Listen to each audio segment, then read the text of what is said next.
नमस्कार दोस्तों, यह डिक्टेशन 80 शब्द प्रति मिनट की गति से रिकॉर्ड की गई है।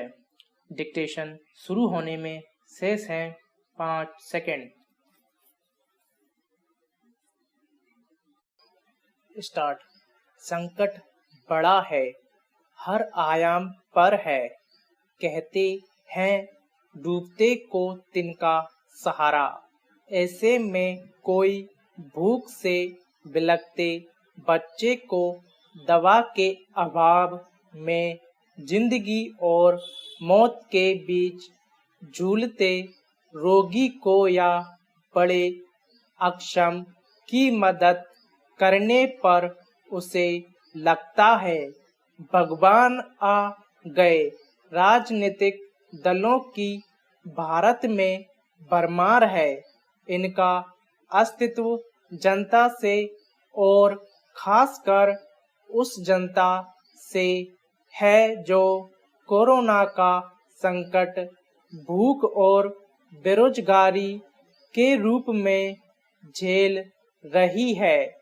क्या यह बेहतर नहीं होता कि गीता के निष्काम कर्म के भाव में यह राजनीतिक फैक्ट्री से जुड़े लाखों लोग आज जन सेवा के उदात्त भाव से लोगों की मदद के लिए आते। सामान्य दिनों में इन्हें सफेद और कड़क गद्दर में हर गली चौराहों पर देखा जा सकता है।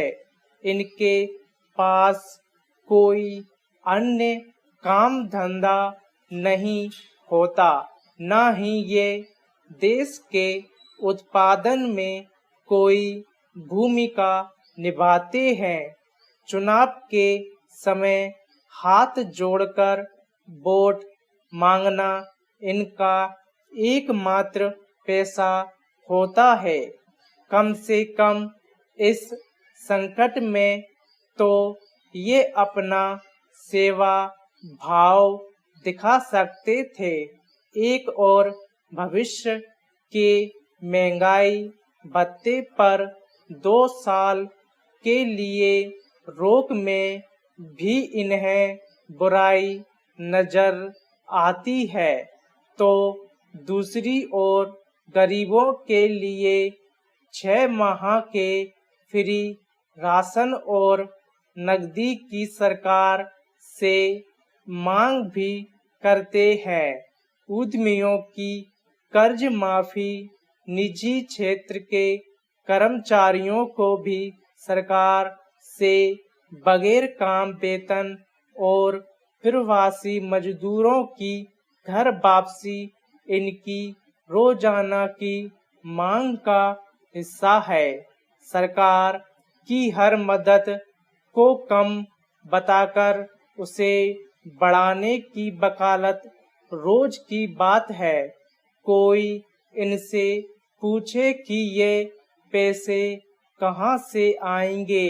भारत में राजनीतिक वर्ग की संवेदन शून्यता जग जाहिर है। बड़ी राष्ट्रीय और पुरानी पार्टियां भी वही कर रही हैं जो जातिवादी और मौका परस्त दल।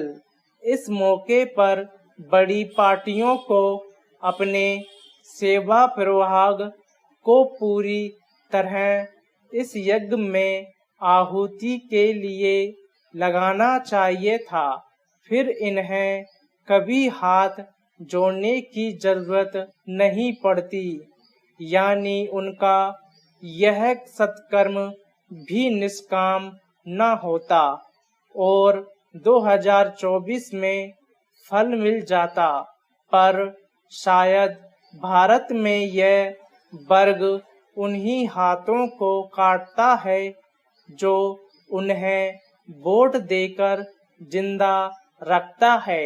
हालांकि देर नहीं हुई है और अभी भी वक्त है कि सिर्फ निंदा के बजाय थोड़ी जनसेवा भी कर ली जाए। पेरा, कोरोना के संकट ने भारत को ही नहीं दुनिया के लगभग सभी देशों को घेर लिया।